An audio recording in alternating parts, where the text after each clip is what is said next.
आहेत सुरुवातीला बातमी आहे ती म्हणजे दिल्लीमध्ये जो काही स्फोट झाला आहे त्याची तुलना बैरूत ब्लास्ट सोबत का केली जाते याविषयीची। दिल्लीमध्ये लाल किल्ला मेट्रो स्टेशन जवळ स्फोट झाला, पण या स्फोटाने संपूर्ण देश हादरला। हा स्फोट इतका भयंकर होता की स्फोटाचे हादरे दूरपर्यंत जाणवले। घटनास्थळी तर मोठ्या प्रमाणामध्ये नुकसान झालं।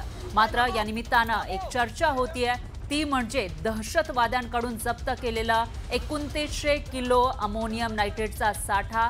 हा जो स्फोट आहे त्याचा स्फोट झाला असता तर दिल्लीचं बैरूत झालं असतं असं का बोललं जातंय। तर अमोनियम नायट्रेटच्या स्फोटाची दाहकता दाखवणारी ही दृश्य आपण बघणार आहोत।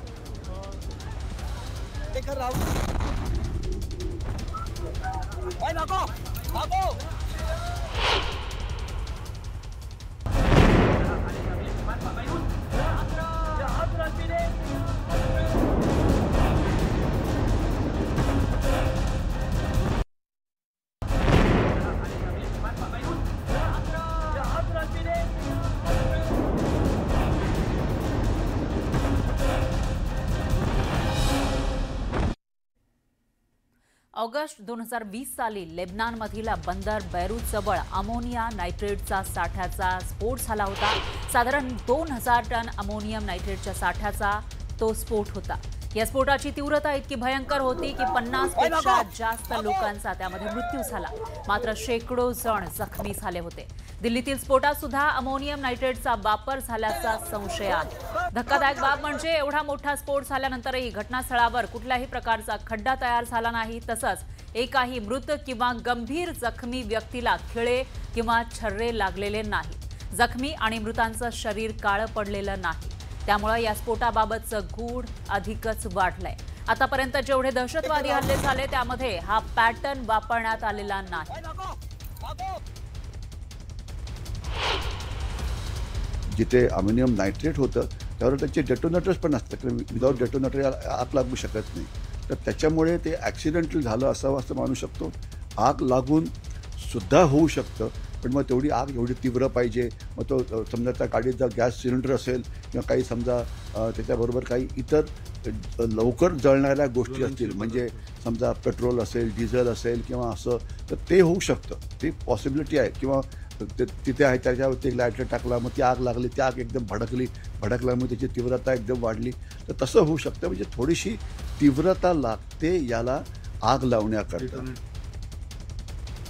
तर हे अमोनियम नायट्रेट किती धोकादायक आहे ते आपण समजून घेऊयात ग्राफिक्सच्या माध्यमातून।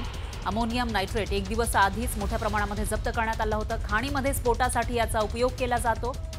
आयडी आरडीएक्स पेक्षा सुद्धा कमी किंमत आहे, स्वस्तात मिळतं आणि काही वर्षांमध्ये दहशतवादी कारवायांमध्ये याचा वापर वाढलेला आहे। रासायनिक प्रक्रियेनंतर हा स्फोट होतो। स्फोटानंतर सुपरसॉनिक शॉक वेव्ह तयार होतात।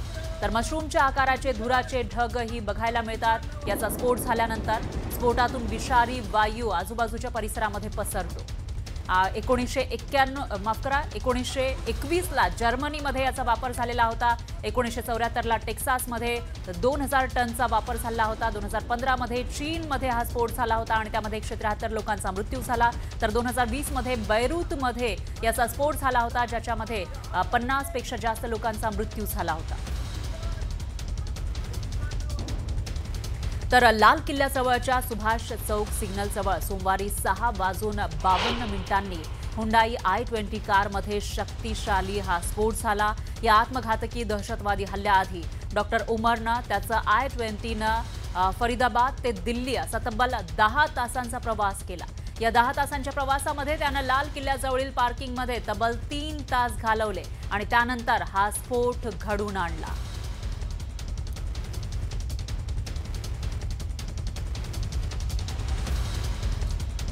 तर भ्याड जो हल्ला झालेला आहे काल संध्याकाळच्या सुमारास, त्याच्या आधी डॉक्टर उमर ज्यानं हा आत्मघातकी हल्ला घडून आणलेला आहे, त्यानं 10 तास प्रवास केला होता। फरीदाबाद ते दिल्ली असा त्याचा 10 तासांचा प्रवास झालेला होता आणि i20 चालवत अनेक ठिकाणी त्यानं थांबे घेतलेले होते आणि त्याच्यानंतर जिथं हा स्फोट घडवायचा होता तिथं सुद्धा तो काही तास थांबलेला होता। 3 तास पार्किंगमध्ये वेटिंगवर होता। तर या प्रकरणामध्ये एक महत्त्वाचा पुरावा समोर आला आहे। 29 ऑक्टोबर रोजी HR-26 CE7674 ही I-20 कार खरेदी करण्यात आली होती आणि त्याच दिवशी या कारचं प्रदूषण प्रमाणपत्र म्हणजेच PUC काढलं गेलं होतं आणि यावेळी कारसोबत 3 व्यक्तीही उपस्थित असल्याचा व्हिडिओ समोर आलाय। हा व्हिडिओ 29 ऑक्टोबर संध्याकाळी 4:20 आहे, म्हणजे काही दिवसांपूर्वीचाच आहे आणि तपासकर्त्यांच्या मते या व्हिडिओमध्ये दिसणारा लांब दाढी असलेला व्यक्ती हा तारिक असू शकतो, ज्याच्या नावावर डॉक्टर उमर मोहम्मदनं ही कार विकत घेतली होती। या नव्या क्लिपमुळे उमर आणि तारिक यांच्यातील थेट संबंध आणि कारच्या खरेदीमधील व्यवहाराचा पुरावा अधिक मजबूत झालाय। तर 29 ऑक्टोबरला म्हणजे 10 दिवसांपूर्वी ऑक्टोबर महिन्याच्या 29 तारखेला PUC काढण्यात आली होती या कारची।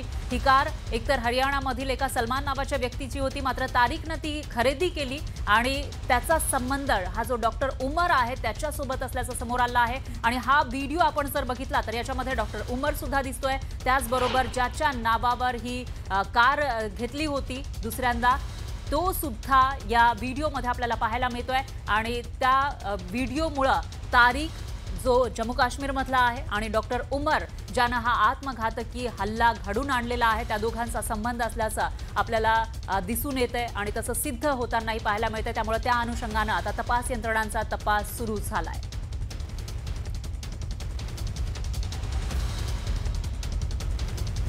तर दिल्ली हल्ल्यास्फोटामध्ये काश्मीरमधील डॉक्टरांचं कनेक्शन समोर आलंय, त्यामुळे गंभीर मुद्दा समोर आलाय। उच्च शिक्षित मुस्लिम तरुण दहशतवादाकडे का वळतायत असा प्रश्न यामुळे निर्माण झालाय।